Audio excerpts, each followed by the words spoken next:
Hey guys, it's Crystal. She's coming back in today to talk to you guys about pushing past your outbreaks. So I know outbreaks are annoying. Outbreaks come at the worst times ever. Like they always have horrible timing. They're irritating. They, seem like they can be the ones to interfere with our plans. You're uncomfortable. You don't want to do anything. Your mood up and down because you're tripping because you got an outbreak. But you gotta push past them. I know they suck, but you gotta push past them. You cannot allow these outbreaks to control our lives. So yesterday I did a video talking about natural remedies to help with outbreaks, and that's definitely, if you haven't seen the video, go back and watch it because that's definitely some of the things that are going to help you push past those outbreaks. But as we all know, herpes is really a mental thing. So when these outbreaks come, I know for me, when I used to get outbreaks in the beginning, I used to just be pissed. Like, real deal, y'all. Honestly, I used to be pissed off like every single time I got an outbreak. And then stressing over it would just cause me to have another one. I'd be pissed off all over again. So the first step for me for pushing past my outbreaks was to realize that, like, this ain't going nowhere. It's here for life. Sorry, y'all, see a bug. Not even in the car, it's on the outside. Okay, but I had to realize herpes isn't going anywhere, and allowing myself to get pissed off and upset and worked up every single time I had an outbreak was kind of a waste of time for me. And then it was also stressing me out and increasing the chance of me having another one. And then my body was just kind of going through this vicious cycle, and I was like, okay, the buck has to stop somewhere. So that was my first step, which is realizing that, like, this isn't going anywhere, so what you gonna do about it? That's the place I had to put myself in. So once I got there, I was like, okay, well, we're gonna work on this stress level. And then also realizing that, like, when I started using those remedies, whether it be the tea tree oil and the coconut oil, or simple things like making sure that I'm washing my hands after I touch it, and not bothering it too much, but just leave it be, or go commando. Like, that was a savior for me. So that was, I ain't gonna lie to y'all, that was a huge savior for me once I figured that out. Like, just don't wear no drawers. Don't do it. Just save your time. Free ball for a little bit if you can. Let the thing air out. It'll heal faster. So that was a huge thing for me. Once I realized those two things, I was like, okay, well, now that I know that I can work with this.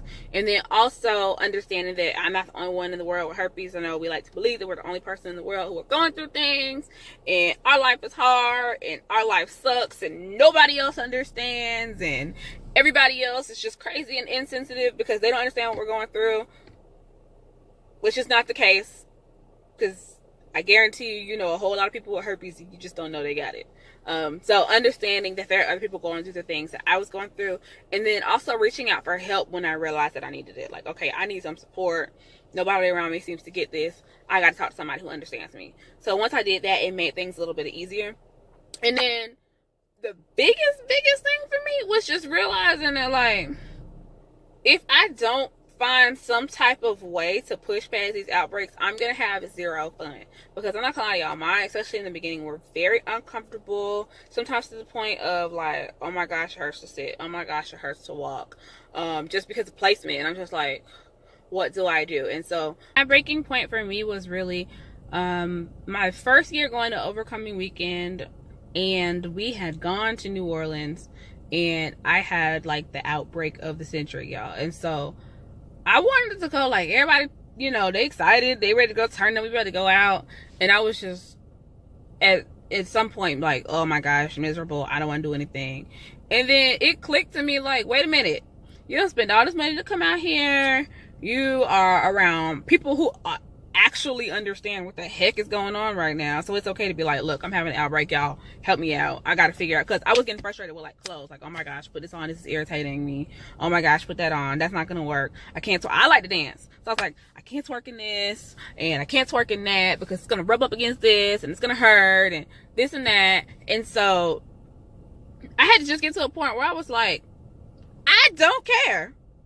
I'm going out, I'm hitting Bourbon Street, I'm a twerk till it hurt.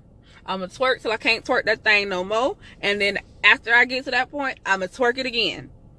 And outbreak or not, I'm going to enjoy myself because I came on this trip to enjoy my vacation, hang out with the women who are in my support group and actually understand and enjoy life. Like, I can't keep letting this affect life. So once I got to that point, I got my butt on Bourbon Street and I twerked all up, down, left, right, side to side, in circles, in diagonal, in a triangle, through Bourbon Street, and then went and proceeded to do it again. And so much so that we actually didn't leave Bourbon Street till like 4 o'clock in the morning, y'all. Like, we had a really good time. So that was the day that I decided, okay, if I can do that, I can do whatever with an outbreak. It's not going to affect me going to work anymore. It's not going to affect me getting stuff done with my business. It's not going to affect me hanging out with friends and family or getting simple errands done during the day. Like, whatever, I'm just gonna have to push past it, keep it moving, put on clothes to accommodate it, and go from there. And so since then, I realized that it doesn't have to be as big of an effect. And my other thing was realizing that it was only so aggravating and it was only such a problem because that was my main focus. I had to take my focus off of it. Like, I was literally in New Orleans for the first half of the day, the first day that we were in there, like, focused on my outbreak. Once I stopped focusing on my outbreak, I was actually able to enjoy myself. There was so much other stuff going on around me that I would have been missing out on, and if I was just focused on the fact that, oh my gosh, I have an outbreak. Oh my gosh, it's uncomfortable. My friend was like, girl, put them shorts on right there. You gonna breathe. Make sure you got on some breathable panties so you're comfortable. Go ahead and make your little tea tree oil and coconut oil concoction or whatever you got to do, and let's go. And that's what I did. So I just wanted to come out here and encourage you guys. You know, I know outbreaks are irritating. I know they can be frustrating, but push past it. It doesn't have to control your life. It doesn't have to stop what you got going on. So if you have any questions, comments, concerns, whatever, if you want to talk about a time that you had an outbreak and you figured out how to push past it, or want some more information on pushing past it, go ahead, drop your questions in the comments. I want to hear what you have to say. Talk to you guys tomorrow. Bye-bye.